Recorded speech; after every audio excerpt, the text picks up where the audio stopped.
The main idea of John, the Gospel of John, is found in John chapter 20. Please turn there.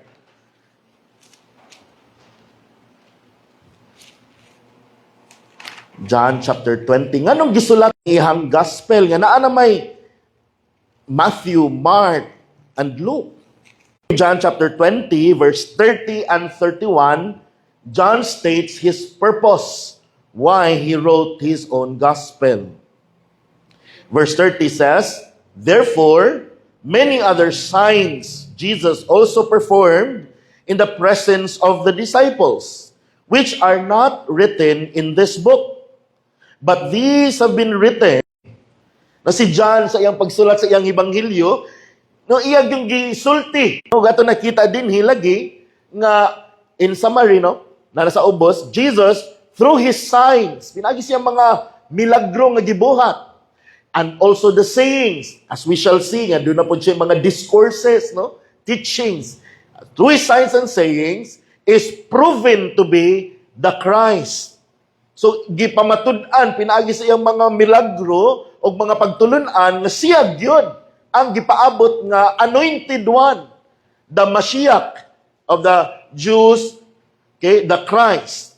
And then, dili lang nga siya human, Messiah, but he is the Son of God, anak sa Diyos, who is the giver of eternal life. Siya ang naghahatag sa His name.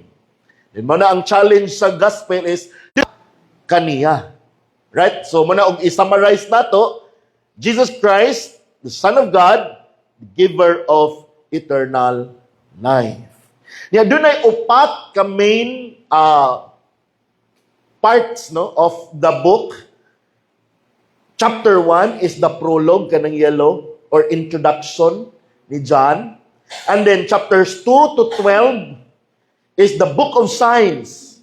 Yung gitawag siya book of signs tungod kay naa din ha ang 7 miracles, the signs nga gisulat ni nga gibuhat ni Jesus, nga gi-record ni John.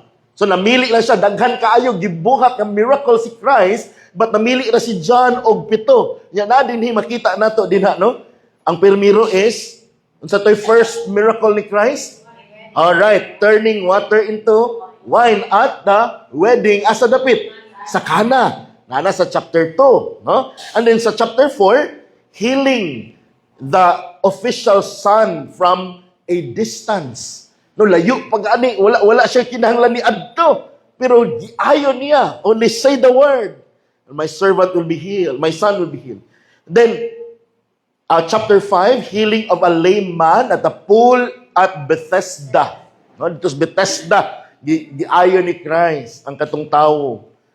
And then, feeding of 5,000 men. Mga men ra, while about women o children. So, i-appeal pa yun to, more or less, na asa 15,000 ka mga tao ang gipakaon ni Christ. Ug asa ragikan? 5 loaves o 2 fishes.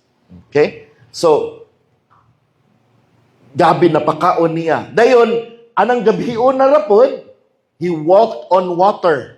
No, naglakaw si Kristo sa tubig, sa dagat, sa Galilee. And then, sa chapter 9, healing of the man born blind. Ato ning natunan recently on a Sabbath gihapon, the Feast of Tabernacles. And then, patakaabot ani chapter 11, the resurrection of Lazarus from ni Jesus. Kaya lagi din hipod sa gospel ni John, doon na po'y 7 I ams. No, so doon ay 7 signs, doon na po'y 7 I am sayings ni Christ. And in the book of signs, from chapter 2 to 12, na din na ang 5. No? I am, mani atong tunan karon. And then, sa sunod nga Domingo, I am the good shepherd. And then, I am the resurrection and the life, chapter 11. Pero ang atong lantawon, kaning book of signs, no, ani si Kristo, nag-perform ani nga signs, gidawat ba siya sa mga Jews? Wala. Mo na ang sa prologue ni John, sa chapter 1, verse 9 to 11, gisulti gina, there was the true light which coming into the world enlightens everyone. He was in the world, and the world was made through him, and the world did not know him. No, this is the great scandal. Ang kalibutan nga gibuhat niya, wala mi acknowledge niya. And then also, he came to what was his own people, the Jews. And those who were his own did not receive him. So mao na ang pathos na makita nato, mabasa nato, mabati nato from chapter 2 to chapter 12. Yeah, this is Jesus' public ministry to the world. Okay? But then sa third part, kaning pula, the book of glory. Okay? This is more of the private ministry ni Jesus to his disciples na. So kung sa chapter 2 to 12, public ministry, kanina po, chapter 13 to 20, it's more private ministry, no? Focused si Jesus sa iyahang mga disciples. Right? Dayon gibahin po ni sa tulo ka mga portions, Jesus prepares his disciples and prays for them. No? Nag-andam siya sa mga tinun-an nga mubiya na siya, so nanamilit siya. No? He said his farewell to his disciples, and then he prays for them in chapter 17. And then from chapters 18 to 19, Jesus was arrested, no? Dakop siya, then trial, okay? Then gi-crucify, namatay, dayon gilubong.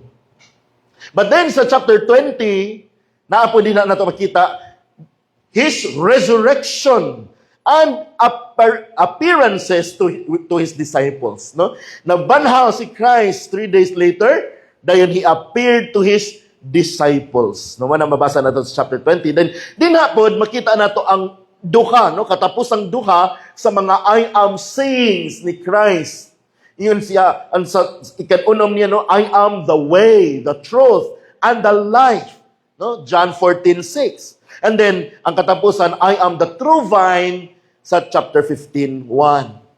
Ngakon, dito sa permirong bahin, no, sa Book of Signs, wala siya gidawat sa iyang mga katawhan, but here, kanina po dayon, no? But as many as received him, yung mga tinun-an, idawat niya. He gave the right to become children of God in his name, who were born not of blood, nor of the will of the flesh, nor of the will of man, but of God. Okay? So, mao na ang pathos, mao na ang mabatik nato po dinhing bahina. Kay iya naman ang mga tinun-an, kana sila nga mga tawo, mga pinili sa Dios og busa ni dawat sila kang Christ. Right? Sorry. And then ang last na portion, no, sa book of John, sa structure niya is the epilogue or the conclusion. Okay? Chapter 20, verse 30 and 21. Okay? Nabasa nato kaganina the purpose of John's gospel. So gisulat ni John iyang katuyuan nganong iyang gisulat iyang ebanghelyo diris katapusan nga bahin. And then the final words of Jesus to his disciples, yang katapusan gyud nga mga pulong ngadto sa iyang mga tinun-an. Okay? So it would help us, no, to have a kana bitong birds. It can be very overwhelming, no? Imong tagsa-tagsaon na siya basa, pero kung makita na nimo daan in one glance, the whole book, you will have a better appreciation of the purpose, structure, and main idea of the gospel. So, man akong gitinguha, no, nga, og doon na napod tayo lain na book na tun-an, maghimo na po tagyanani. No, nga, naatay one glance, nga makita nato ang structure, main idea, and purpose of that gospel. All right. So, any questions so far? Sabtan ra. Right. Now, let's go. Before ko ni biyahe, ang last na to nga message was in Psalm 23, no? The Lord is my shepherd. So, that was purposely done so that ma-set up na daan na itong hunahuna for John chapter 10. Okay? Which is, again, no, the Lord Jesus is the good shepherd. Okay, unsa naman po structure sa chapter 10? Ano ito lang tawon po karon? Okay, kuan pamentan, no? Again, this is still Bible class. So, atong lantawon po sa struktura sa chapter 10. Open your Bibles to John chapter 10. Anawan na to. Pila man ni ka verses ang John chapter 10? Pila? 42. Okay. So sa John chapter 10, doon ay 42 ka mga verses. So giunsa man pagbahin ang John chapter 10. Kana na pod. Ganahan na kita, no? Kitaan ni unsaon ba nato pagbahin dapit ang divisions, no? Unsa may structure sa chapter kay makatabang jud na in reading and understanding and studying God's word. So unsay structure una is immediately after the formerly blind man's excommunication at the end of the Feast of Sukkot or Tabernacles, a continuation of chapter 9. That is from verses 1 to 21. Tanawa gani ninyo. Ato hinumduman nga ang original nga gospel o ang mga book sa Bible, wala na siya chapter, walay mga verses. Kaya wala na siya. No, wala naging si John, chapter 10 ni siya kani. Wala na verses. Later na, no? Para makatabang sa pagtuon o paghinumdom asa dapit. Pero ang mga gospels, mga epistles, ang mga wala na sila yun kani chapter 2 nini.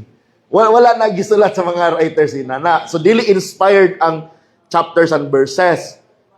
Pero makita nato nga kining no naagid po naay reason nga nang gihatag nila ni nga mga divisions kay obviously makita man pud nato dinha.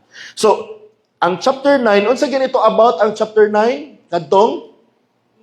All right, healing of the man born blind on a Sabbath. Another controversy kang Jesus kay lagi nag-ayo na pud siya og masakiton sa adlaw ipapahulay nga para sa mga Pariseo, mga Hudiyo nga stricto kaayo ilang observance sa ilang mga laws, no, and traditions. Nakasala si Jesus. Busa ilang gi-persecute si Christ, niya gi-imbestigaran, no? Grabe investigasyon nila, di ba? Marikula to, no?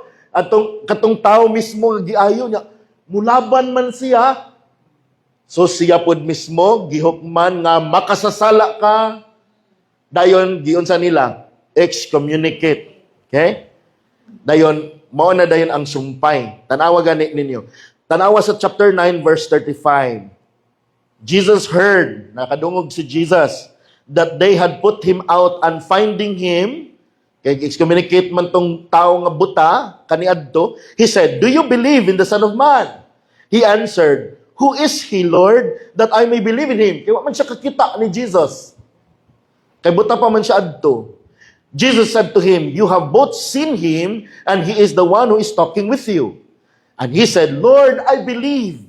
And he worshipped him. Lagi simba atong tawhana si Jesus. And Jesus said, "For judgment I came into this world, so that those who do not see may see, and that those who see may become blind." Notice this. We're not blind too, are we? Jesus, you would have no sin. But since you say we see, your sin remains. And then tanawa, walay gap, sumpay na diritso. Truly, truly, I say to you, he who does not enter by the door into the fold of the sheep, but climbs up some other way, he is the thief and a robber. But he who enters by the door is a shepherd of the sheep, and so on and so forth. Okay? So, mo na siya hantod sa verse 21. Basahan po na to ang 19, 20, and 21. Basagan ni. A division occurred again among the Jews because of these words. So, tungod sa gisulti ni Jesus, nabahin na po ang mga Hudiyo nga naadto katong mga Parisiyo nga nakadungog. Many of them were saying, "He has a demon and is insane." No, dunay demonyo anak niya. Dayon buang na siya, insane. Why do you listen to him? Ano maminaw man mo niya? Others were saying, "These are not the sayings of one demon-possessed. A demon cannot open the eyes of the blind, can he?" So, makita na ito nga sumpay yun siya, no? Sa man born blind after his excommunication. But then, Kinsay iyang audience ani? Kinsay iyang gistoryahan? Ato nabasa nga ang mga Pharisees. Katong nga kadagom, verse 40 sa chapter 9. Those of the Pharisees who were with him heard these things and said, Jesus said to them, if you were worthy, your sin remains. Then continue na din ang discourse ni Jesus. No? Then tanawa sa verse 6, this figure of speech, Jesus spoke to them, but they did not understand what those things were which he had been saying to them. So, kadtong gihapon ng mga Jews, mga Pharisees, nga nakadungog, adtong conversation ni Jesus sa formerly born blind nga tao. Okay. Pero ang second, ang pagbahin na po ani, from verse 1 to 9, makita nato din na ang discourse ni Jesus og nag-declare, I am the door of the sheepfold, no? I am the door, if anyone enters through me, nga mao ni atong tun-an karon. Then sa sunod nga bahin sa iyang discourse is I am the good shepherd, verse 10. Verse 11 rather. 1 to 10 di ay nasayop nig sulat nako dinha. 1 to 10 and then 11 to 21. Okay? Mao na dayon na siya, I am the good shepherd. Now, ang second main nga structure o pagbahin division sa chapter 2 months later, kitabo ang pag-ayo sa man born blind. Unsa gitoy feast adto? Tabernacles, Sukkot, which happens in mid-October. Tunga-tunga sa October. Pero kaning Feast of Dedication, basahan gani ning 22. Okay, basahan 22. At that time, the Feast of Dedication took place at Jerusalem. So, dedication or Hanukkah happens in last week of December. Okay? Sa to pa, from October, November, December. So, mao na dahil na ang ikaduhang bahin sa giyon sa naman po ni pagbahin, no? Ang audience, tanawakin sa gihapon ang audience ani, tanawa gani. Mga Hodeo gihapon, no? Kadtong gihapon mga mainly ang mga Pharisees. Dalawa ang 22. At that time, the Feast of Dedication took place at Jerusalem. It was when gathered around him and were saying to him, Christ, tell us plainly. Hangtod kanus apaman minimo sigig patriling-trilingan. No? Kung ikaw ang Messiah, sultihi mig klaro. So man ni ang mga Hodeo na pud ni who were at Jerusalem at the feast of Hanukkah. Okay, so the Lord Jesus, ani nga verse 22 to no? Unsa may kinaiya day sa sheep? Angkon sa sheep, mga blessings nga gihatag sa Dios Amahan og ni Christ ngadto para sa iyahang mga karniro. Tungod anang iyang gipangsulti. Tanawa, unsa na pagibuhat sa mga Hodeo? Verse 31 di ay, sorry. The Jews pick up stones again to stone him. Na? Batuon nila si Jesus. Okay? So, mao na pud na. Because, temaan ng verse 32, 42. So, duha ka main nga division, then kaning duha ka main division dunay tagduha pod so upat kabahin ang tanan. And if we are to summarize the true and good shepherd of God's people, provides salvation, preservation, guidance, and abundant eternal life for His own sheep. Specifically, no, iyang kaugalingong karnero. Kinsa man sila? The elect. Klaro ni, ato makita ni later. In sharp contrast to false leaders who are thieves, kawatan, no, robber, tulisan, hired hand, mga sinuhulan ra, who exploit, harm, or abandon the flock. So, gi-contrast si Christ, the true and good shepherd, to the false leaders. Particularly, the Jewish leaders, no? The Pharisees.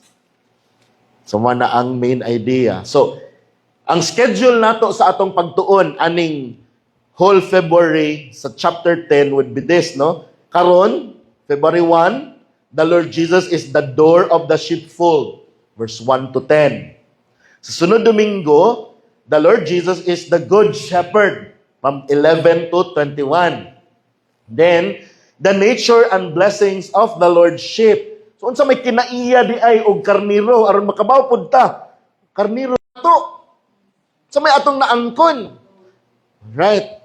February 15. Dayon Jesus accused of blasphemy. 30 to 42. So February 22, last Sunday of February. So muna itong schedule sa ato ang sermon this month. Okay, beginning today. Once again, brethren, a blessed Lord's Day morning to each and every one of us.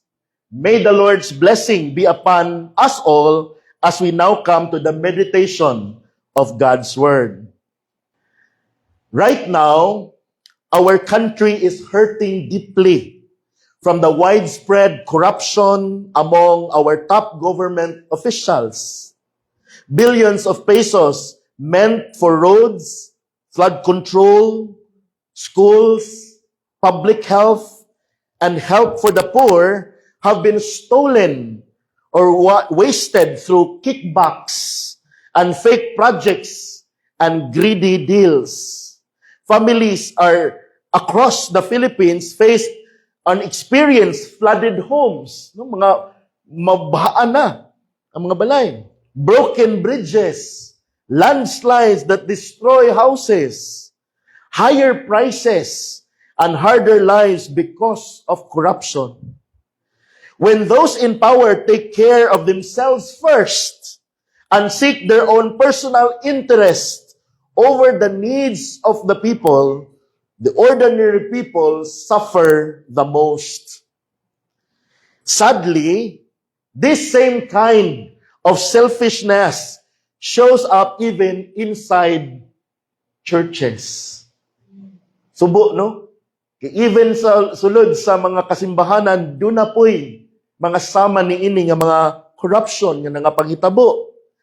There are pastors and preachers and church leaders who use God's name to get money, power, and favors. Some accept big gifts from corrupt people, push false teachings for money. Doon mo offer og itudlo ni nga mga pagtulunan, then mao ni imo akong ihatag nimo monthly, then dawaton dayon sa minister at the expense of truth and the spiritual health of God's people. Some treat the church like their own business instead of caring for the flock like Jesus taught. They promise blessings but leave people empty and hurting. This is exactly the situation Jesus was facing in John chapter 10, in 1 to 10. In his time, the religious leaders, the Pharisees and others were supposed to guide and protect God's people like good shepherds. No, sila supposedly ang mga spiritual guides sa mga katawhan sa Diyos. Instead, they acted like thieves and robbers. Mga kawatan ug mga tulisan. They made heavy rules, took advantage of the poor, chased away anyone who followed Jesus, like the man born blind in John chapter 9. No, gusto siya na mo believe o mo follow ni Jesus, but instead, gi-excommunicate nila. They're not really after the spiritual well-being of the people, but only to preserve their power and their status. They tried to kill Jesus himself because he exposed their wrongdoings. They came into God's flock not by God's calling, but by their own pride and tricks. They were not really called by God, but they placed themselves in the office and became the teachers, but did not really do what they were supposed to do. Yet in the middle of all that, the Lord Jesus stands up and says clearly, I am the door of the sheep. He is the only true way in the safe entrance to the real life, protection, and full overflowing, abundant life God wants for us. Unlike the selfish leaders who steal and destroy, Jesus came to his sheep Jesus came so his sheep could have life and have it to the full. Today in our sermon titled, The Lord is the door, the Lord Jesus is the door of the sheepfold. We will look at this beautiful promise from John chapter 10 verse 1 to 10. So no matter how dark the corruption that gets in our government, in our country, and even in churches, Jesus is still calling his true sheep by name. No? Gitawag niya yung mga kaugalingong mga karnero by name. Come out from there and to follow him. Enter into the salvation, that eternal life, that abundant life that he has promised to give to them. So, mani ang atong pamalandungan karon mga kaigsuonan. So let us open our hearts to the word of the Lord as we read John chapter 1 verse 1 to 10. Truly, truly, I say to you, he who does not enter the sheepfold by the door, but climbs in by another way, that man is a thief and a robber. But he who enters by the door is the shepherd of the sheep. To him the gatekeeper opens, the sheep hears his voice, and he calls his own sheep by name and leads them out. Then he has brought out all his own. He goes before them, and the sheep follow him, for they know his voice. A stranger they will not follow, but they will flee from him, for they do not know the voice of strangers. This figure of speech Jesus used with them, but they did not understand what he was saying to them.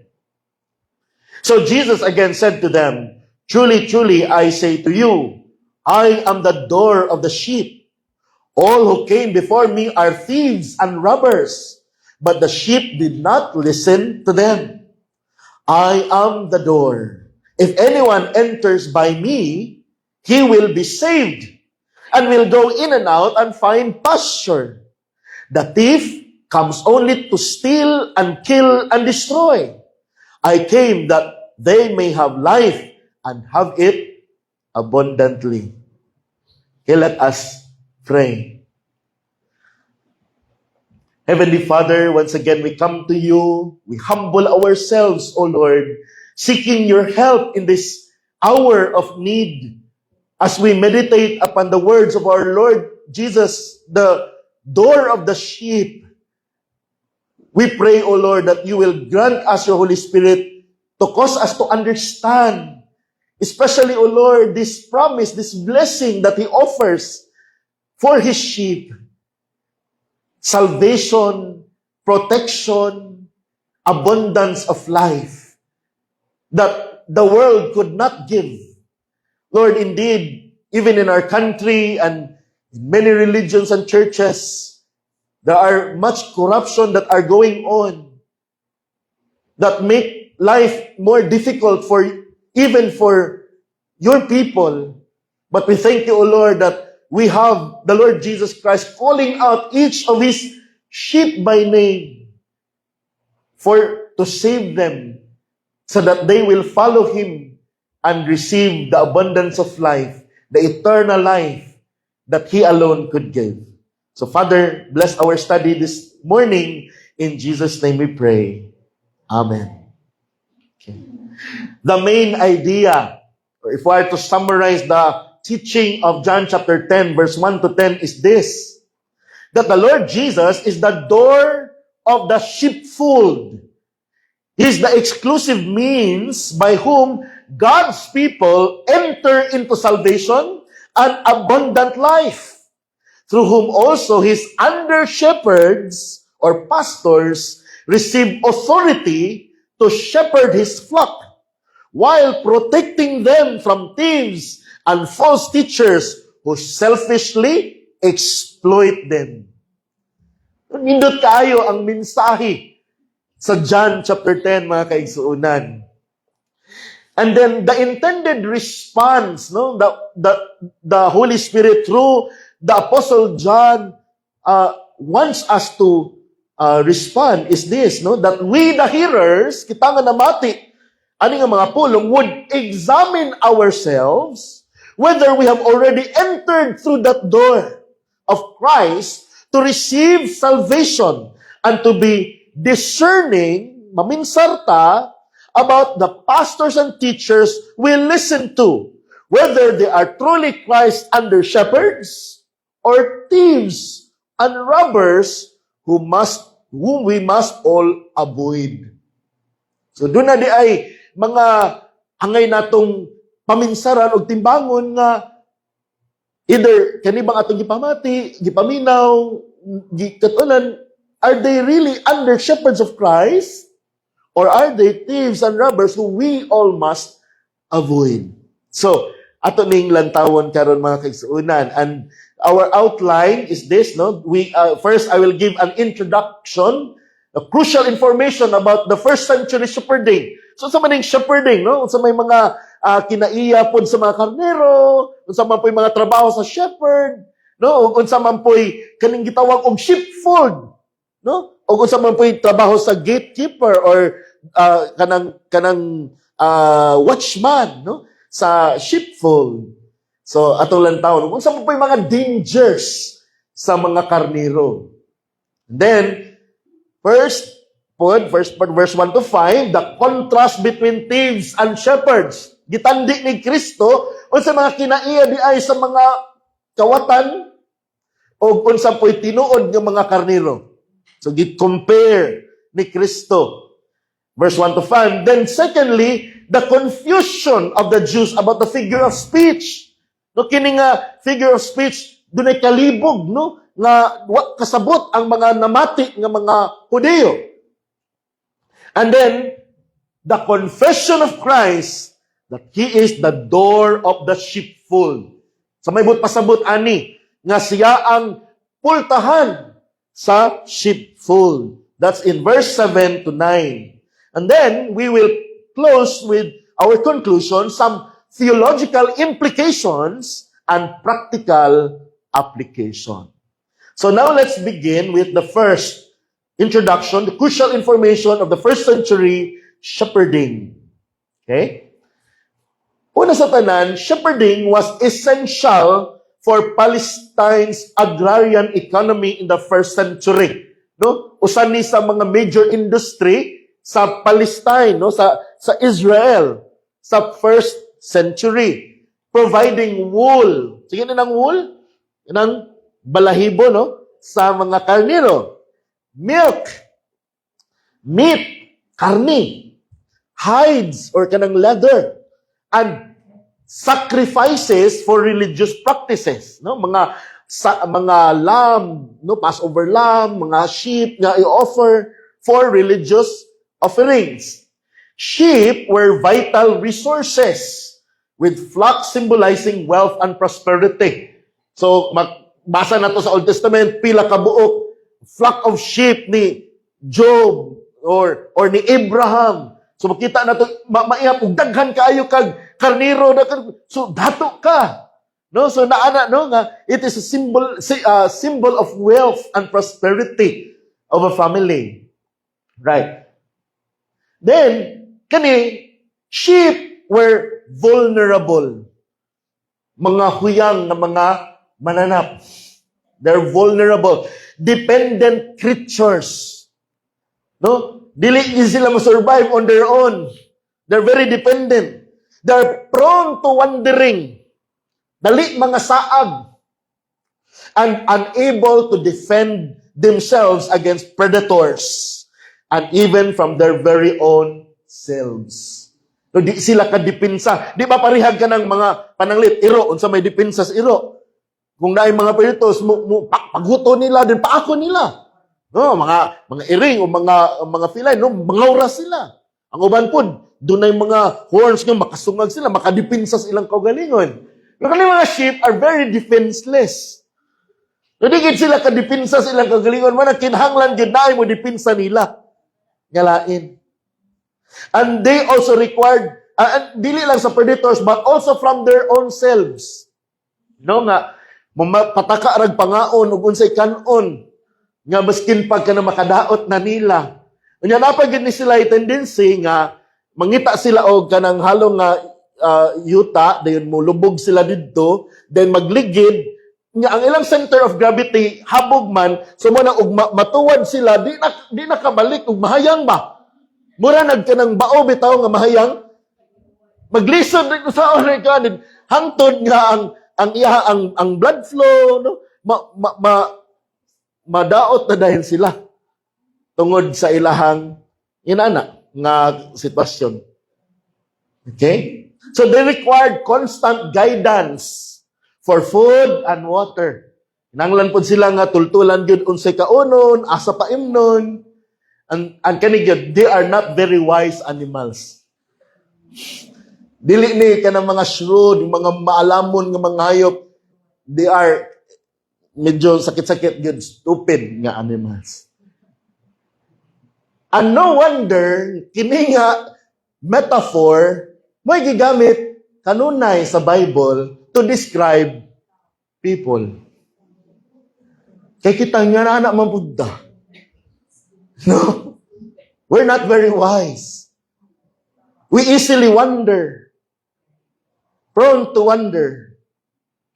And then, shepherds led flocks daily from their folds to pasture lands. No, gikan sa ilahang tigumanan, protection ilang fold, sheepfold, to pastures, no, moadto na po sila to graze, no, manabsab sa lagyo mga lagyo nga mga sabsabanan, di man pareha diri sa Pilipinas nga daghan kaayo og sagbot, no, dali ra kaayo pangitaon ng mga sagbot, pero sa ilang lugar, no, sa Palestine, arid nga place, dili kayo inanak daghan nga mga lush, labi na sa Judean nga wilderness. Di kayo na daghan sila kasagbutan. So mo nang mangabot gid sila lagyo kaayo para lang ilang pakaunon ang ilahang mga karniro.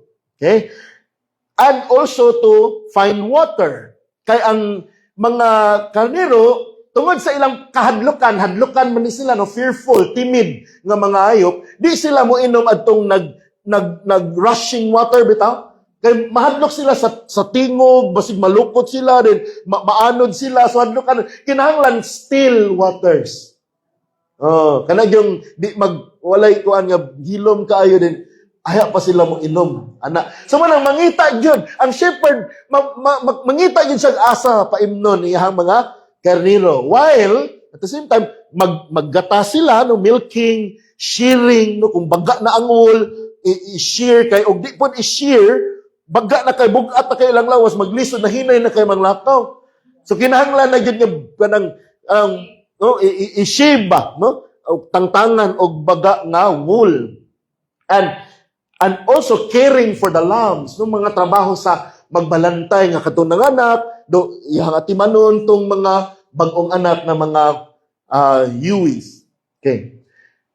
They protect the flock against threats using tools like rod for defense, staff for guidance, and also slings to ward off predators.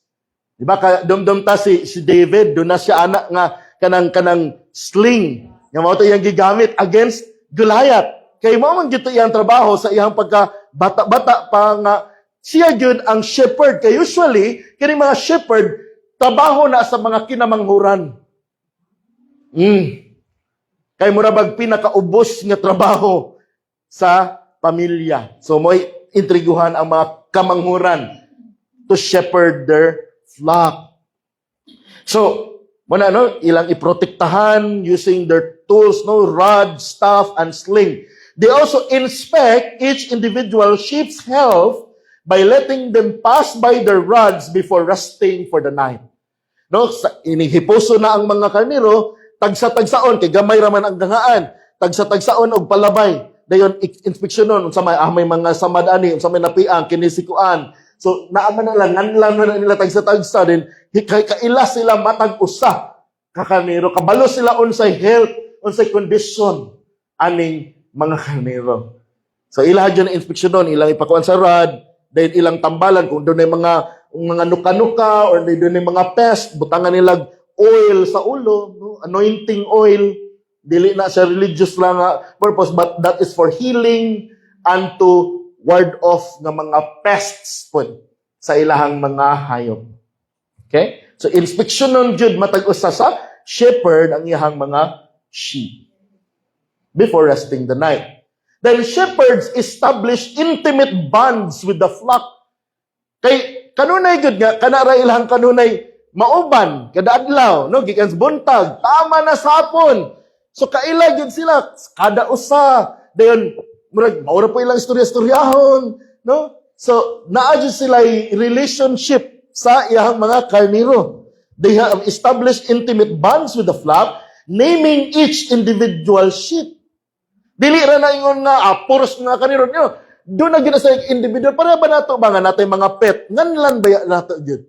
So mura gyud nagpet nila ilahang mga karniro.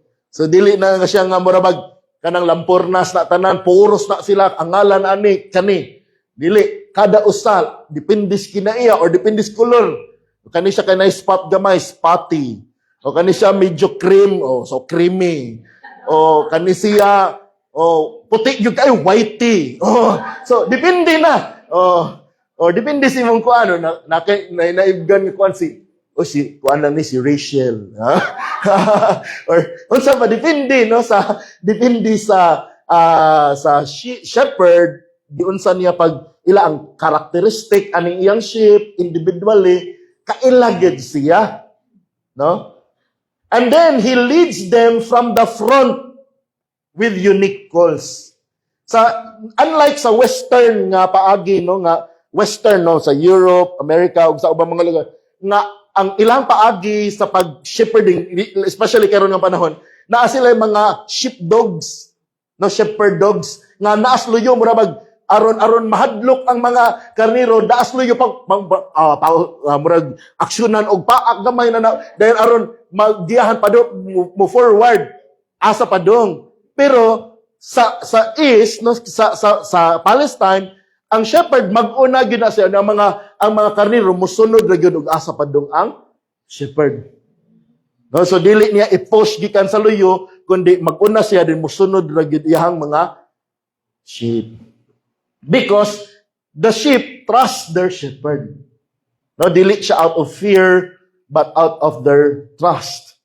And he calls them, no, nga unique calls, no, na si mga tawag, unsa makaiyang sound nga himuon para kabalo sila nga sige forward na ta inana or diri ra ta hunong sa tatanan inana. So naay inana nga mga commands, fostering trust and obedience. Sheep recognize their shepherd's voice.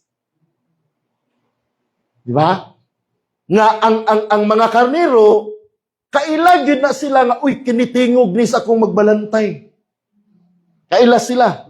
They recognize their shepherd's voice, following only their commands and fleeing away from strangers. Kung naay mga lain nga mga tao nga magtawag-tawag, maskin pag mao nga mga words, maka-distinguish ang mga sheep na, uy, dili man na mao akong magbalantay. So, di po sila musunod. No? So, fleeing away from strangers as they trust only their shepherds. Kalima, shepherding communities and villages have communal sheepfolds. So pananglit na usa ka village, dayon ang kada nga mga village dunay mga pamilya nga dunay mga karnero, doon na sila communal nga gitawag og sheepfolds.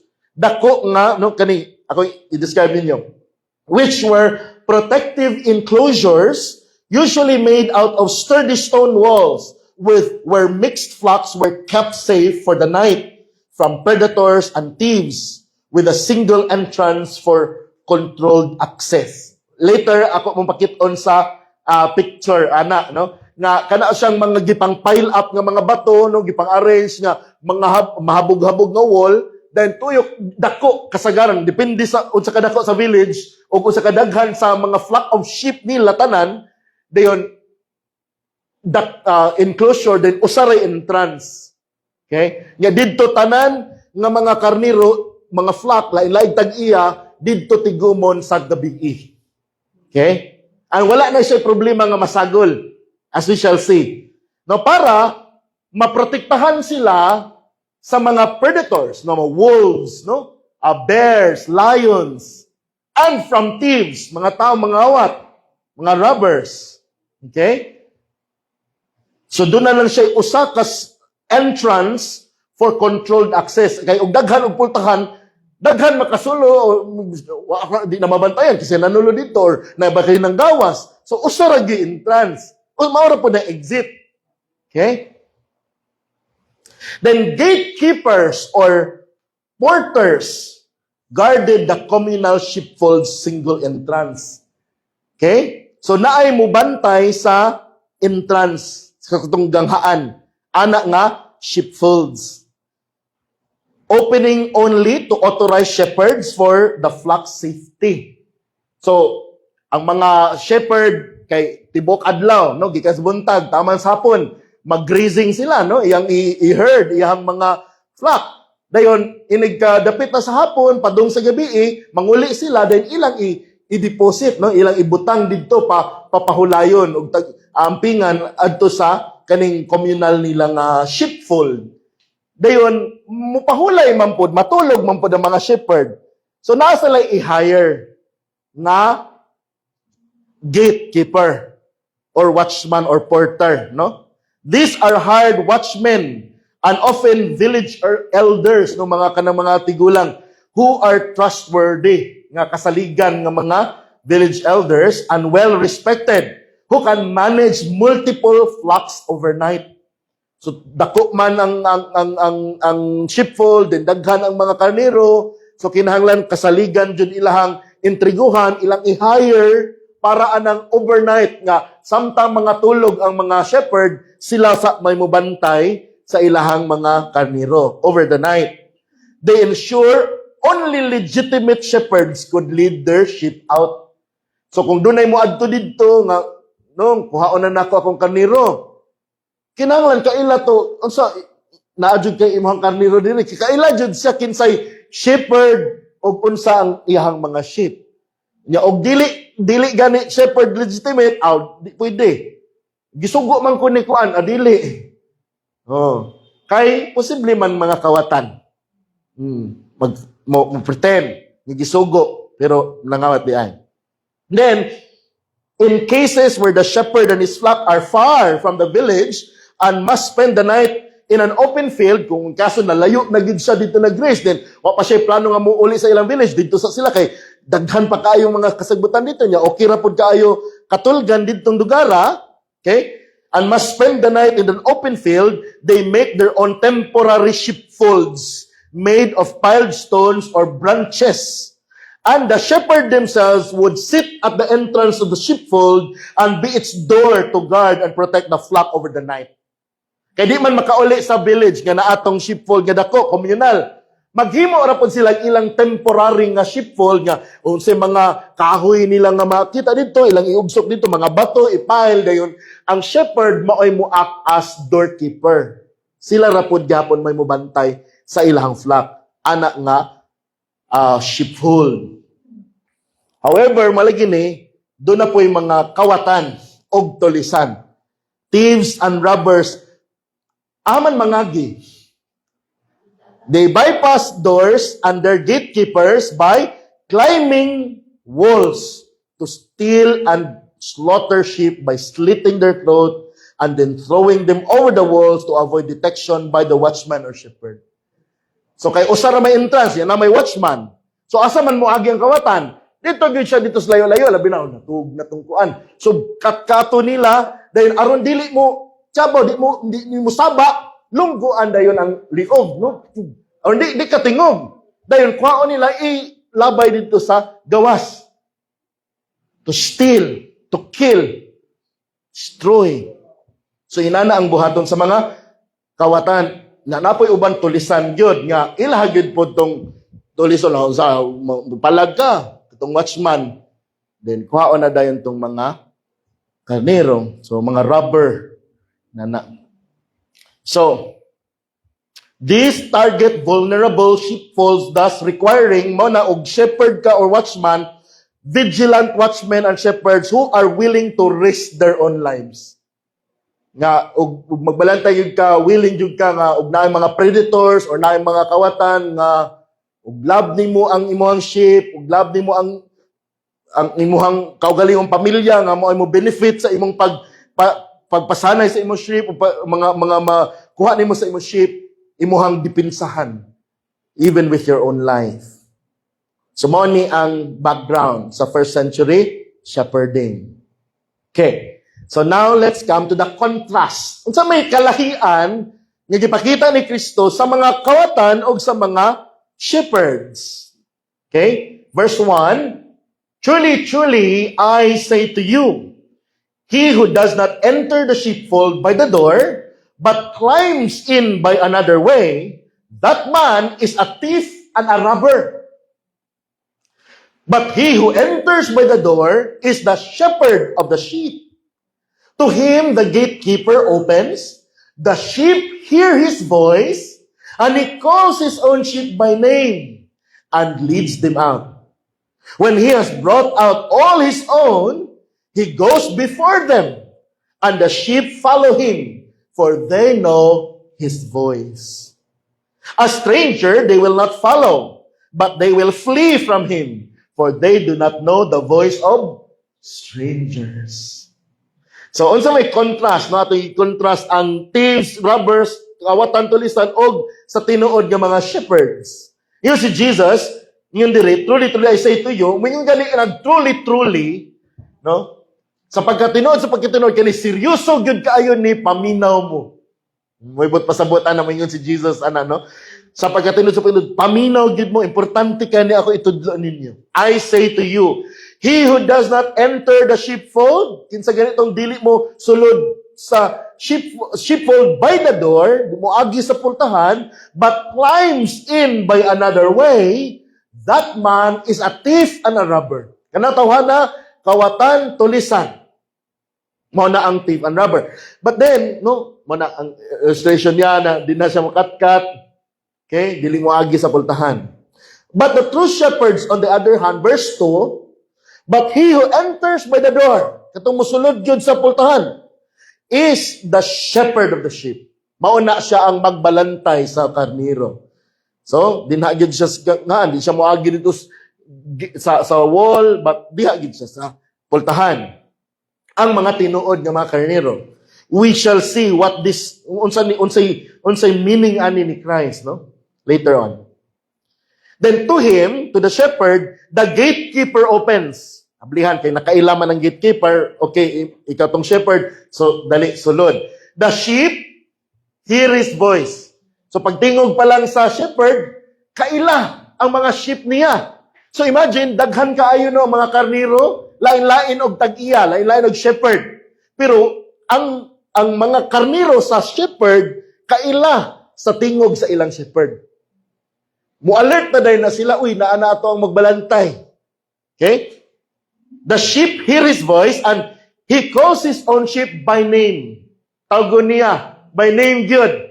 Oh, dali na diri, Roger, or kinsa ba hingalan? Dali, gawas na ta, no? Kasagaran na tawgon katong mga leader na, then naara man po musunod anang mga leader nga mga karniro, then kato pong magpagahi-gahi, dugay kaayo, then pag-ihap niya, kuwang pamaniglima, anagid itong mga gahion ng ulo. Dali, direct. O, kaila po na kasi mga gahion ng ulo. O, tawgon, o, hanaman ka, anong wala man ka dire. Gawas na. O, so kaila siya, by name. And then, leads them out, to pagawas, sa sheepfold. When he has brought out all his own, ato pa, ang iharap pong pagawson, kato pong iyaha. Hindi po niya apilon tong karniro sa uban ng mga shepherd. No. So, gawas ka, dili yun po mo ila ang mga karniro sa ubang shepherd niya, kadi man siya mao'y shepherd nila, siya po nga maayong magbalantay, di po niya kuhaon tong dili po niya. Di ba? So, when he has brought out all his own, he goes before them. So, mag-una siya. So, sa to pa, mulid yun siya. Okay? And the sheep follow him. Musunod ra ang iyang mga karniro sa ilang magbalantay. For they know his voice. Kaila sila sa iyang tingog. Okay? So, mag-una. ang shepherd musunod ang mga sheep. Then, verse 5, a stranger, they will not follow. So kung doon na lagi katugingan ako mga dili tinuod shepherd, stranger, sa topa, wa jud siya kailapod mismo sa mga karniro, a stranger, they will not follow. Di jud mosunod ang mga karniro sa stranger. But they will flee from him, magpalayo pa hinuon. Okay? Very important ni mga kaigsunan. Remember, yun si Jesus, truly, truly, I say to you. Sa ito pa, paminaw, pay attention. Kaya importante kaayo ni. Okay? For they do not know the voice of strangers.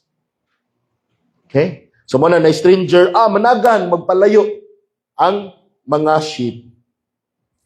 Now, let's come to the second, the confusion of the Jews about the figure of speech. Okay? Verse 6, let's read. This figure of speech, Jesus used with them. The Jews, the Pharisees who heard, no? But they did not understand what He was saying to them. Pan sila wala makasabot sa unsay buot niyang ipasabot sa iyang gipangsulti. The kining word, figure of speech in the Greek is paroimai. No, sa Grego, kaning word nga figure of speech is paroimai, which means figurative discourse, allegory, or metaphor. Okay? Timana na ito mga kigsunan sa atong pagbasa o pagtuon sa Biblia, dili tanan nato i-take literally. Kundi doon na siya gitawag og mga literary devices. Sama sa simile. May yung simile, so, like, sama sa, ba? Para sa puniyan paroimai, figure of speech or metaphor.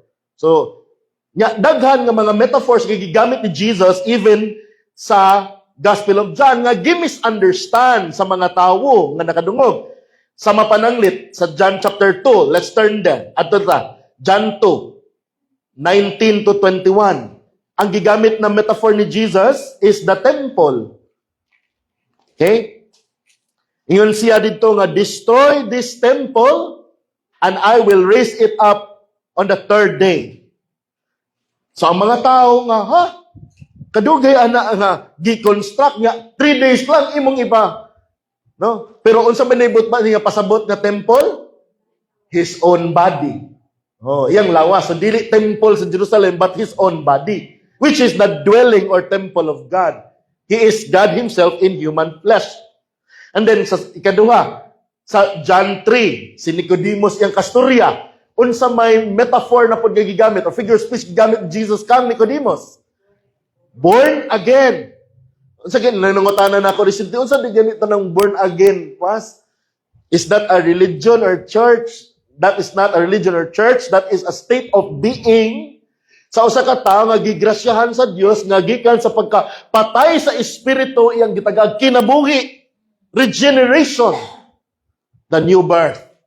Kasi Nicodemus, na supposedly teacher of the law, wa man kasabot nga metaphor na siya, unsaon sa usa ka tawo nga tigulang na mataw pag usa mo balik dahil siya sa iyang inahan. No? So na iyang gitake literally ang supposedly metaphor. Number 3, katong giingon niya sa babae nga Samaritanhon, no? Samaritan woman, living water, no? Yung ang Samaritan woman, sir, tagay ko anang living water, dili na ko magsigig kalos diri. Pero dili na mo yung pasabot, no? Ang pasabot niya ang Holy Spirit, ihatag sa tanan nga motuo kaniya. And then number 4, katupong bread of life, di ba? Nga katong mga tao nga nangita, nga nabusog sila, katong 5,000, gibasa ni CD kaganina, 5,000 men nga nakaon sa milagroso nga paagi, pagkaugma, gigutom na po sila, nangita na po sila pamahaw, ngayon si Jesus, kabalo ko, nga nung nangita mo na ako, gusto rin mo makakaon na po dugang, pero ang dapat ninyong apson, mao ang tinapay, nga muhatag ninyong kinabuhing walay katapusan. Ako, mao ang living a bread of life. Ako ang tinapay sa kinabuhi. Kinsa kadto mo kaon sa ako ang unod ug moinom sa akong dugo makabaton og kinabuhing walay katapusan. Gitake na pod literally sa mga tao. Kanon na mo imuhang unod. Imno na mo imong dugo. Of course dili na maibot pasabot ni Jesus. That is again a figure of speech. No? Kabot pasabot nga mutuo kaniya nga siya maoy source sa imuhang kinabuhi ug panginahanglan. Number 5, kanina the door of the sheepfold. Nga again, you must understand na wa kasabot ang mga Hudiyo nga nakadungog ni Jesus. Okay, now let's come to the third. The confession of Christ as the door of the sheepfold. Verse 7 to 10. So Jesus again said to them, kaya nalibog man sila, gi-explain ni Jesus, usa niyang pasabot atong ihang allegory or figure of speech. So Jesus again said to them, truly, truly, I say to you, I am the door of the sheep. All who came before me are thieves and robbers, but the sheep did not listen to them. I am the door. If anyone enters by me, he will be saved and will go in and out and find pasture. The thief comes only to steal and kill and destroy. I came that they may have life and have it abundantly. So, unsa naman po ang contrast, no? Gitandi na po di Kristo, iyang kaugalingon as the door of the sheep against the robbers and thieves. Sa verse 7, Jesus again said to them, truly, truly, I say to you, I am the door of the sheep. Sabtan na nato ni, no? Na, again, sa labi na kung naa sa layo, o sa open field na graze ang mga kaniro, wala sa communal nga sheepfold, ang shepherd mismo mo'y mubantay dinha sa gangaan, maglingkod siya para walay makasulod ng mga predators ug kawatan o wala pa'y makagawa sa iyahang mga karniro para protektado ang iyahang kaugalingong mga karniro. So ang shepherd mismo mapoy door sa sheepfold. Okay, mo ni pasabot ni Jesus. Okay. Then verse 8 tanawang, all who come before me are thieves and robbers, but the sheep did not listen to them. Tanan ko no nga mga nangadto sa wala pa si Kristo, and specifically in this context ato makita mao ni sila ang mga Jewish leaders, ang mga Pharisees. Okay? Nga sila are thieves and robbers, but the sheep, katong mga pinili nga mga katawan sa Ginoo, nga mga kaniro, dili gyud maminaw sa mga thieves and robbers. Okay? So magot na ang thieves musulod from the wall. Tanawa gani sa Matthew 23 verse 13, ingon si Jesus ngadto sa mga skriba ug mga Pariseo. Okay? These are the experts of Scripture and the legally religious Pharisees. Okay? But woe to you, scribes and Pharisees, hypocrites, mga tigpakaroningon mo. For you shut the kingdom of heaven in people's faces. So naay mga tao nga gusto na musunod sa gingarian sa Ginoo, labi na pag-abot ni Christ, daghan mga tao nga gusto mo follow ni Christ kay nakita nila nga He is the Messiah. Pero ang gibuhat sa mga religious leaders, mga scribes and Pharisees, ila na nung giharangan ang mga tao na dili na noon sila makaadto kang Kristo aron dili mawala gikan nila. Kay gusto nila nga ang mga tao ilahara og dili moadto kang Kristo. For you shut the kingdom of heaven in people's faces, for you neither enter yourselves nor allow those who would enter to go in. Kay sila mismo, ang mga scribes and Pharisees, di man sila moduol ni Kristo, therefore di po sila makasulod sa gingharian sa Diyos mismo. Nagpabilin sila sa sala, nagpabilin sila sa darkness, nagpabilin sila sa kamatayon nga estado. Dili sila makaadto sa kinabuhi o gingharian sa Diyos. Tungod kay di man sila moduol ni Christ. O kay di man sila, walay lain makaadto. Kamong uban ang mga tao mismo, dili po nila paadtoon ni Kristo. Gusto nila angkunon ang mga tao o dili ihatog ngadto sa ilang shepherd. So, verse 9, yun siya. I am the door. So may tabo sa musulod sa pultahan. If anyone enters by me, he will be saved. Maluwas siya. And will go in and out and find pasture.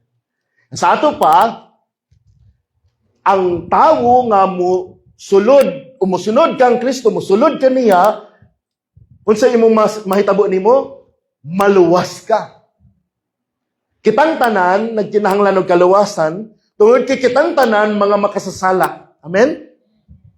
Walay usa nato dinhi nga dili makasasala batok sa Dios. Ug tungod sa itong mga sala, ang itambog sa linaw nga kalayo. Pero unsa may gibuhat sa Dios, yan gipadala yang bugtong anak, aron ang mga makasasala ang muduol ngadto kang Ginoong Hesus makabaton og kapasayloan sa sala og kaluwasan. So that when you enter salvation through no other door but Christ alone. Okay? Ato ni makita that He is indeed the exclusive door. Walay lain nga makaluwas, kundi siya lamang. And then, kung naana ka niya, then you also have a shepherd who will take care of you and will feed you, provide for your needs. No? So you find pasture. And then, verse 10a, sa may gibuhat sa thief. The thief comes, sa may tuyo sa mga kawatan, only to steal, to kill, and to destroy.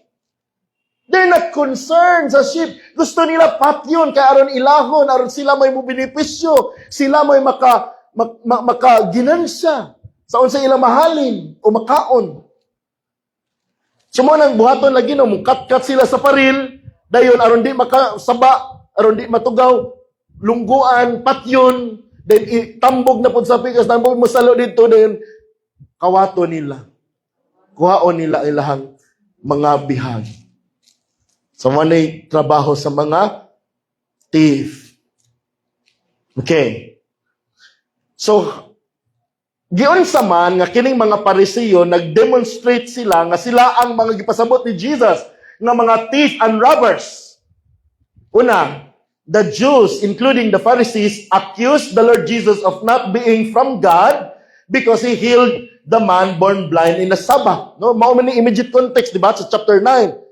Ilang giakusahan si Jesus nga dili ka tinuod ni iya sa Dios. Bisan pag grabe ka dako nga milagro ang gitapon sa gitong gibuhat ni Jesus, a man born blind, wa gyud mata. Yang iyang gikuha ang dust, gilud-an, gibutang sa mata, dayon no gipahilamos din naayo gid siya diretso. No nakabaton siya kaayuhan. So bisan pa sa dakong milagro gibuhat ni Jesus, ang mga Pariseo dili kagikan sa Ginoo. Imbes mag-celebrate sila, no, ila gyud gihapon gi-accuse si Jesus na He is not from God. Why? Because He healed on the Sabbath day.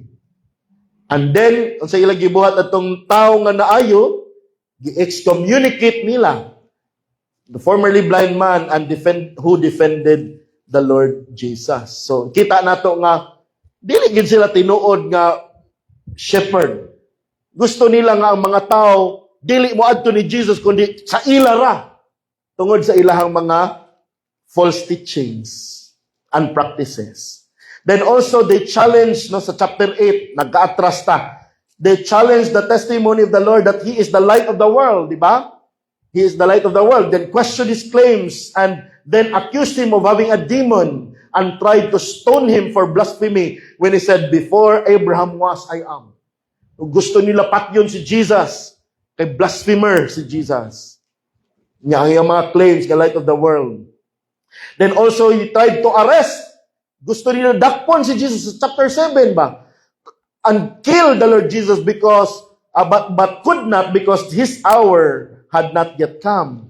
They also mocked His Galilean origin. Taga Galilea, naabag do'y maayo gikan sa Galilee.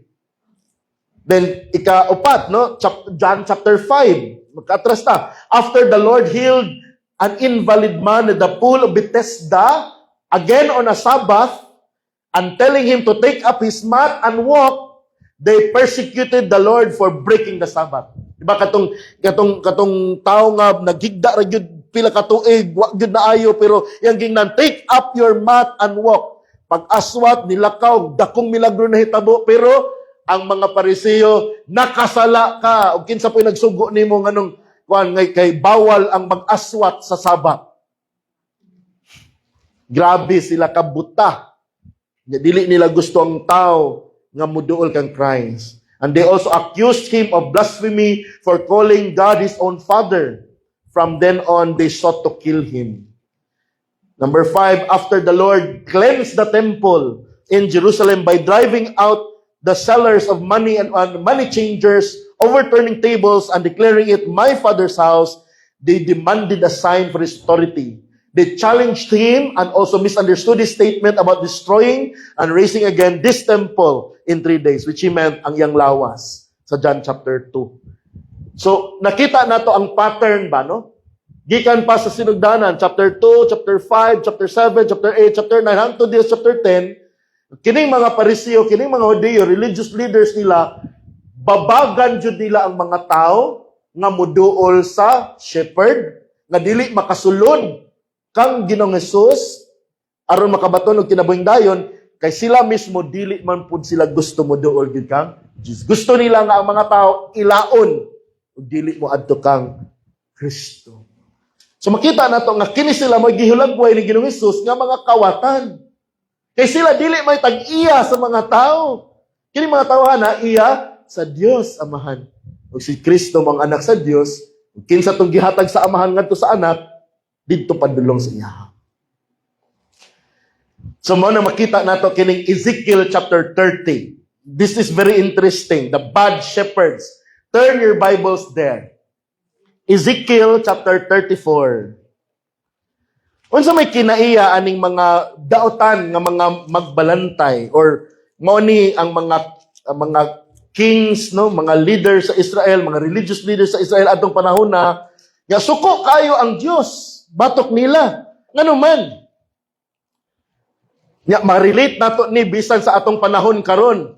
Ang atong mga politiko sa atong nasod, even some religious leaders act like this.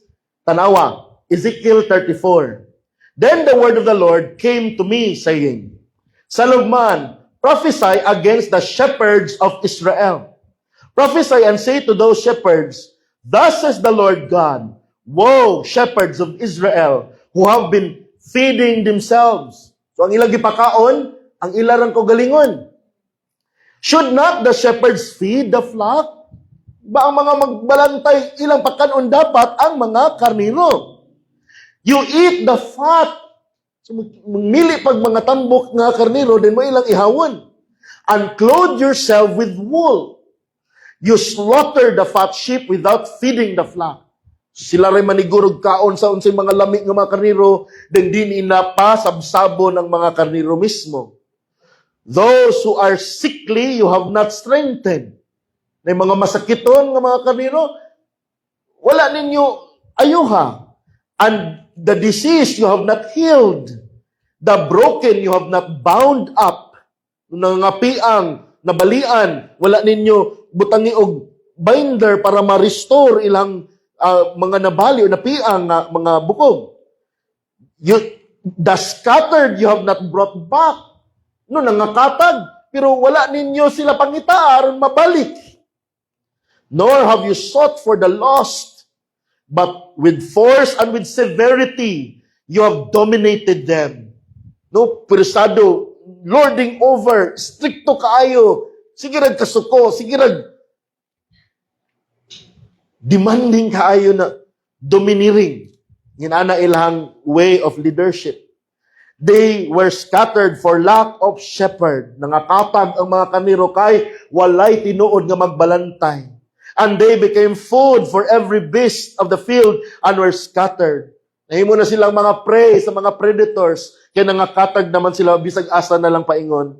My flock wandered through all the mountains, and on every high hill my flock was scattered over all the surface of the earth, and there was no one to search or seek for them.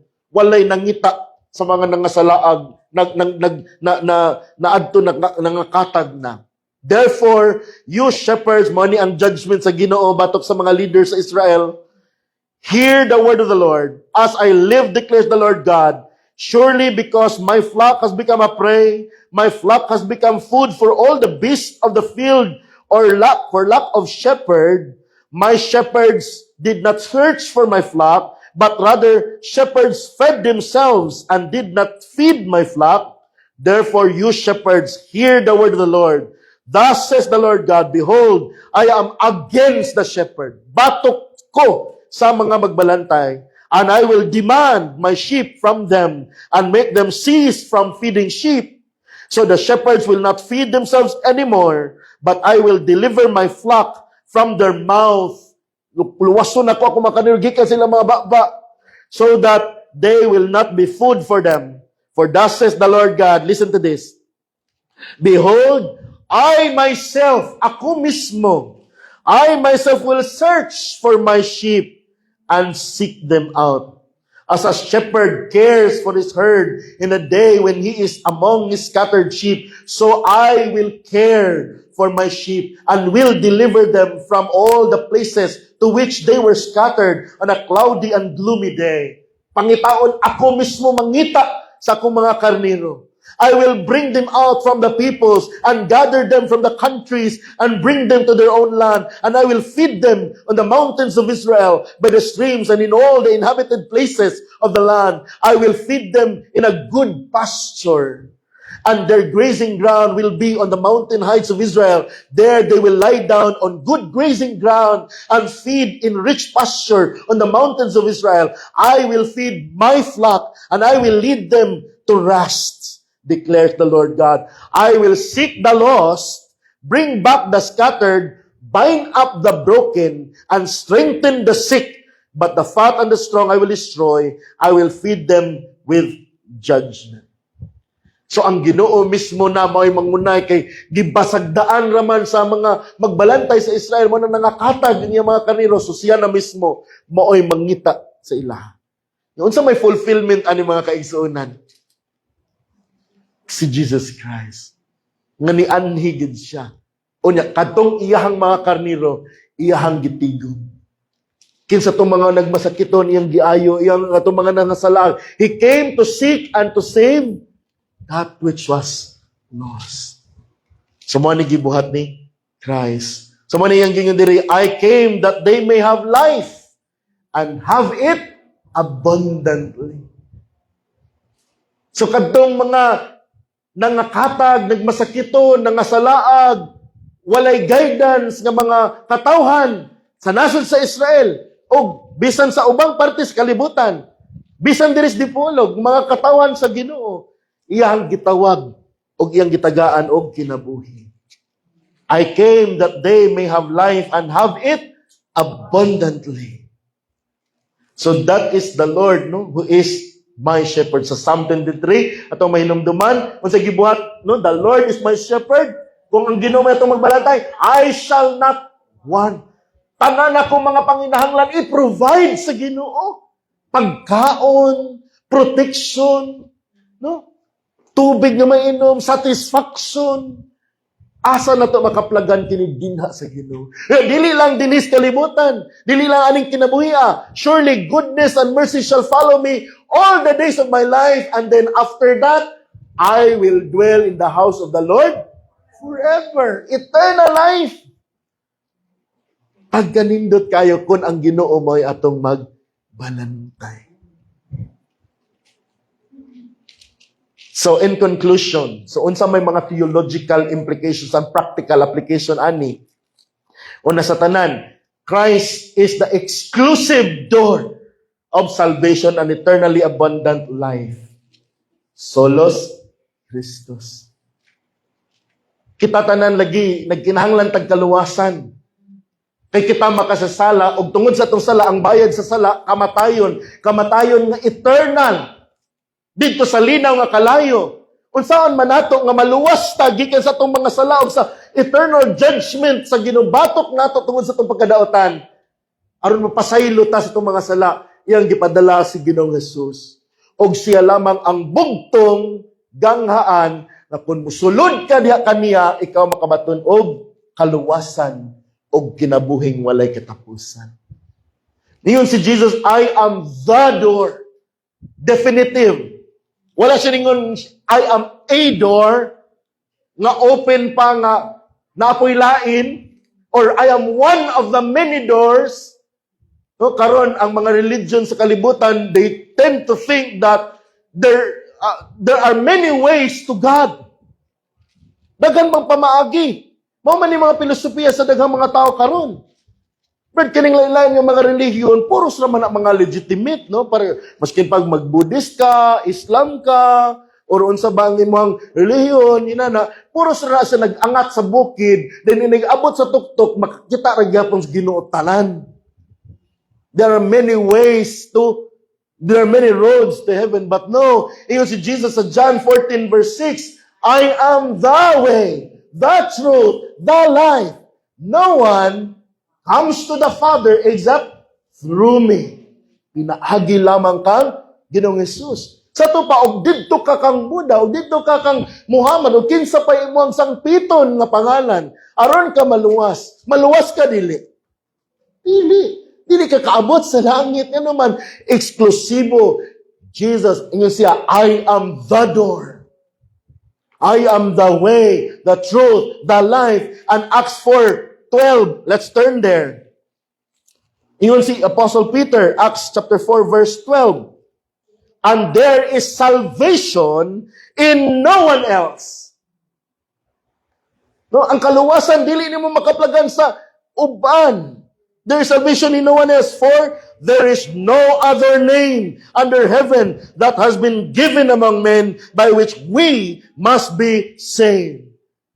Only the name of our Savior Jesus Christ. He is the exclusive door to salvation. And therefore, ang pangutana ani karon, have you already entered through Him by faith so as to be saved? Doon na ka na ba'y relasyon diha kang Ginoong Hesus pinaagis pagtuo, nisulod na ba ka sa kaluwasan, pinaagi sa imong pagsalig kang Ginoong Hesus. Kung buot ka nga maluwas, higala, duol kang Ginoong Hesus, ug sulod kaniya kay siya maungganghaan nga mohatod kanimo sa kinabuhing walay katapusan. Unya kining gitawag og abundant life or eternal life does not necessarily mean nga mahimo kag dato. Ang problema po sa uban, kaya ang ilang hunahunang nga kung muduol kas Ginoo, tangtang na tanan nimo mga problema, sulbad tanan, pobre ka, madato ka. Wala ginagisaad sa Ginoo. Ang abundant life is a life of meaning. It's a life full of purpose. A life that is divine together with God. You have been severed from God because of sin. You are separated from God because of sin. And He is the source of life. But now that you are in Christ, you are reunited to God, who is the source of that life. And that life is an abundant life, a meaningful life, purposeful life, a life that is eternal in, not just in duration, but in quality. Kalidad. So that is what Christ means when He said, I am the door. So, question, have you entered through Him? Ikaduha, thieves and robbers exist even in churches. No, ang mga kawatan ng mga tulisan, nag-exist na sila even in churches. They are the false teachers. We must be aware. Focus ta diari. No, na bata na door, na duktok, pero focus ta ari. Thieves and robbers exist even in churches who are themselves not truly saved. Mga magtutudlo mismo nga sila mismo dili gyud tinuod nga luwas. Why? Because they have not entered the door of Christ. So unconverted and yet teaching, preaching. And mahibaw-an nimo na sila because these only seek after their selfish gains. Ang ilang giapas dili gyud nga ang mga tao mapakaon sa pulong sa Dios ug matultulan nila si Ginoong Hesus nga maungganghaan nga mao maayong magbalantay. nga diin kaniya ang kinabuhi-dayon, kundi ang ilaharag yung giapas nga makakuha sila og mga butang gikan sa mga tawo. These only seek after selfish gains and do not truly care for the well-being of God's people, but rather exploit them. Naaba ni mga kaigsuunan, naaba tayo ma-picture sa itong nahon na ginagawa. Mailani mo ka ang mga wali, puro sa gid. Balik-balik, maski unsa nga text, padung gid sa tayting. Inang ending ba, padung sa tayting, kuot na mo. Or, the more you give, the more, kana mo mga paborito kaayo nga, para lang gina mga tao magbantay ta mga kaigsunan kinaana. Dahil na yung mga pagtulunan, ngitudlo nga, sukwahi na sa Biblia, dili na mao ang gitudlo sa puno sa Ginoo. Nga naman, kay gusto ang mga tao nga, dito musunod nila, dili musunod sa Ginoo. We must be aware of that. Ang uban po, gamito ng mga tao for politics. Di ba? Misandres di pulong. Even ang mga pastors mismo, muflak sa mga politiko. Kay mana, maghatagan man po ng politiko. Di mga pastor po, gait ko. Then ibaligya ang mga tao nga, butara na to ni si Kuan ha, kay mauro man ni naghatag na to. Tinodili. Kaayo. Subok kaayo kay ang mga tao gamiton sa panapi sa pastor aron ma-promote ang politiko. Kawatan, tulisan, man yung gitawag ni Ginoong Hesus diri. Subok. Turn to Acts chapter 20, mo ni warning gihatag ni Apostle Paul sa mga elders or pastors sa Acts, sa Ephesus, no? Acts chapter 20.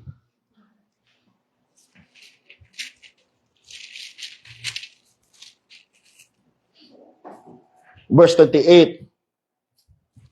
Be on guard, no? Talking to the pastors or shepherds of Ephesus, no? Tanawagan niya, verse 20:17. From Miletus, he, Paul, sent to Ephesus and called to him the elders of the church.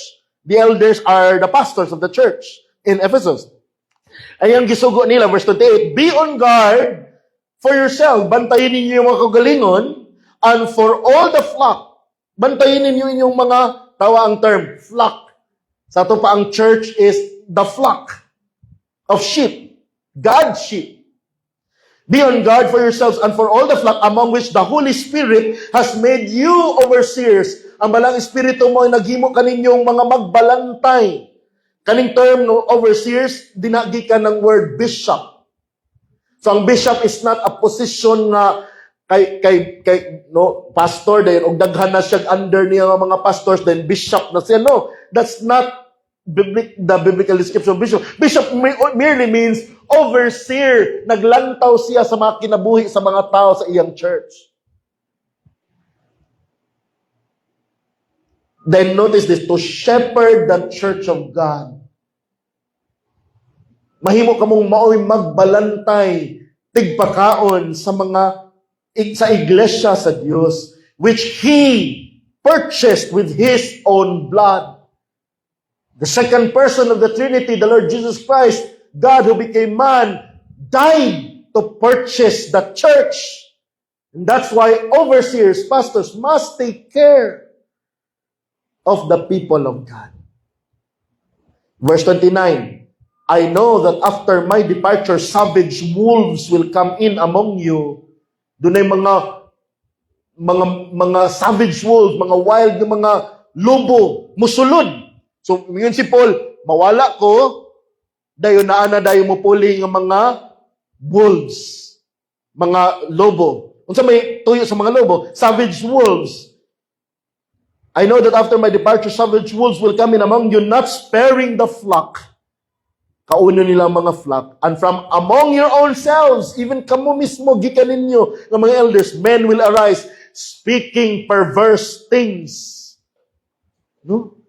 Magtudlo og mga tuis nga mga butang, to draw away the disciples asa padong after them. So dili na nila pasundo ng mga tinun-an ngadto kang Christ, kundi musunod na matunaran nganha nila for their selfish gains. Muna nga uban moabot tas punto nga mingon sila, I am the Son of God. Naana diri Mindanao, di ba? So siya na ang Christ, siya na ang Son of God. Dayon dako na kayang gingharian. Then ang mga tao iyang tagaag kuta. No, pamaligya mo ni mga kuan dito sarong sa kay dapat ikaw ha 50,000 ang bulan nimo, ikaw 100,000 kay na makatrabaho. Dahil ipanghatod da diri Davao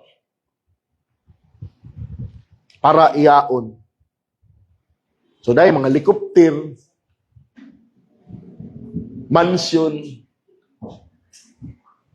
ang tawag anak mga savage wolves. Ay mo kailangan mga igsoon kay, if I will not be doing this and exposing this, I will not be a faithful shepherd to you. So, dili good popular no to expose kani mga false teachers, mga kuno, ayo pang ilabot sa uban.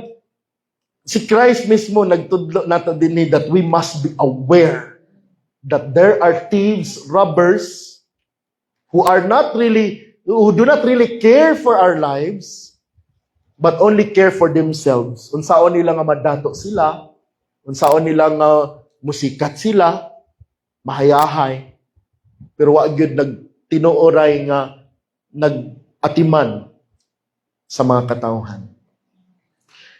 Thirdly, know who they are. Sayrikin sa sila and avoid listening to what they teach. No, avoid good listen. Do not expose yourself to false teachings. You are only destroying your souls. Kabalo naman ka nga sayop ng ilang gitudlo nga sige pa magpaminaw. Sige pa magbalik-balik anak gyapon or sa ba. Okay? Then rescue others from these false teachers. How? By pointing them to Christ, who is the door and the good shepherd of God's people. Dito kang Christ. So kung ang faithful nga mga preachers and teachers points you not to themselves, but to Christ. At kita po, just like John the Baptist, pointing people not to themselves, but to Christ. Behold the Lamb of God who takes away the sin of the world. Dito mo sa iya. He must increase while we must decrease. I must decrease. So dili niya i-promote yung kaugalingon na ari jud mo na ako kay ako maay kay ko unsa kay ko pabilibon mo siya. Uy kinsa man ka? Di man ka makaluwas, makasasaon pug ka. Why are you calling people to follow to yourself? Nga wa man kay gahom sa pagluwas sa ilang mga kalag. Ikaw mismo luwasonon man. Point them to the one who is the door of eternal life. Number 3, lastly, Christ's under-shepherds, kini mga sulugoon ni Kristo, who is the great shepherd, then under him are under-shepherds, which is may topic ni Christ aning John 10:1-10. The Christ under-shepherds enter by the door of Christ. So sila mismo, ang mga magbalantay nga iya gyud ni Kristo, musulod pod sa ganghaan. So they themselves are saved. They have a relationship with Christ. And then, sila as the shepherd of Christ, they intimately know the flock. Kaila pod sila sa ilang mga kinsay gipabantayan nila sa Ginoo. So Christ is the owner of the sheep. He is the chief shepherd. Then the under-shepherds, the ministers, the pastors who are faithful to Christ, they have the relationship with Christ, they themselves have entered through the door, they themselves are the recipient of eternal life, and then they were entrusted with the sheep of Christ. Ang kinaiya anak nila, they intimately know their flock. Kaila sila, and then they care for their spiritual and practical needs. No? Naagid sila'y pagbati, naagid sila'y concern sa mga kalag sa mga katawhan nila. So they feed them God's word. Ang pulong sa Dios gyud mo ilang tinguhaon nga mo ipakaon ani mga katawhan. Nga gipiyal ngadto kanila gikan sa Dios. And then they protect them. Panalipdan panalipdan niya sila gikan sa enemies' false teachings and they seek after their well-being. So man mangumusta, no? Pangitaon jud ka kung wala. Maninguha gyud og pagtuon para mapakaon ang imong kalag sa pulong sa Dios og i-warn ka nga ayaw pamati sa mga sayop, sa mga false teachings, avoid. Mao ni gitudlo pod ni Peter, 1 Peter chapter 5. Turn there. Unang Pedro kapitulo 5, this will be the last verse. Therefore I, Peter, exhort the elders among you as your fellow elder and witness of the sufferings of Christ, and a partaker also of the glory that is to be revealed. So Peter here is addressing the elders or pastors. Ingon siya, verse 2, shepherd the flock of God among you. Bantayi at imana ang mga karnero sa Dios nga diin kamo gibutang. Exercising oversight, not under compulsion. Dili ingon nga napugos lang ka, but voluntarily. According to the will of God. Subay sa kabubuton sa Dios. And notice this, not for sordid gain. Sama na sordid gain. Dili sa pagpanapi. But with eagerness. Dasig. Not yet, nor yet as lording over those allotted to your charge. Yung mura kag ikaw mo ay tag-iya sa church. But proving to be examples to the flock. And when the chief shepherd appears, balik si Ginoong Jesus, you will receive the unfading crown of glory. So nai-reward ang mga faithful shepherds, under shepherds ni Christ. Then verse 5, ang exhortation to the members, the younger people, the younger men, kay elders, shepherd, then the members, the younger men. Likewise, be subject to your elders. Pailalo mo sa inyong mga magbalantay, elders, and all of you clothe yourselves with humility toward one another. For God is opposed to the proud, kontra sa Diyos ang garbuso, but gives grace to the humble. Gani ang grasya ang mapausanon.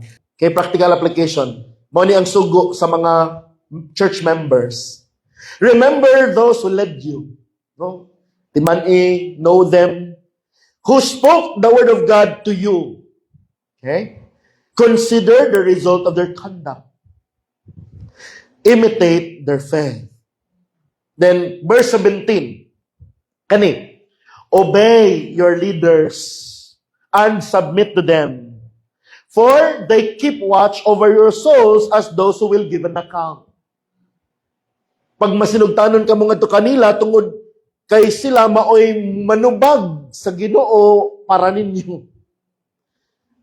Obey your leaders and submit to them, for they keep watch over your souls as those who will give an account. And notice this, let them do this with joy and not with grief.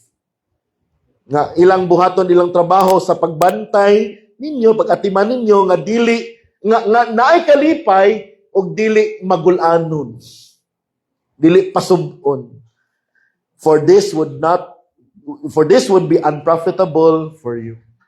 So, kung ang shepherd magulanon dayon maglisod og atiman sa church, then ang alkanse yun dire is kita rapod the sheep. Ano man, di naman ganado mo atiman kay gahiya po kay mga ulo eh. Wala na may kalipay.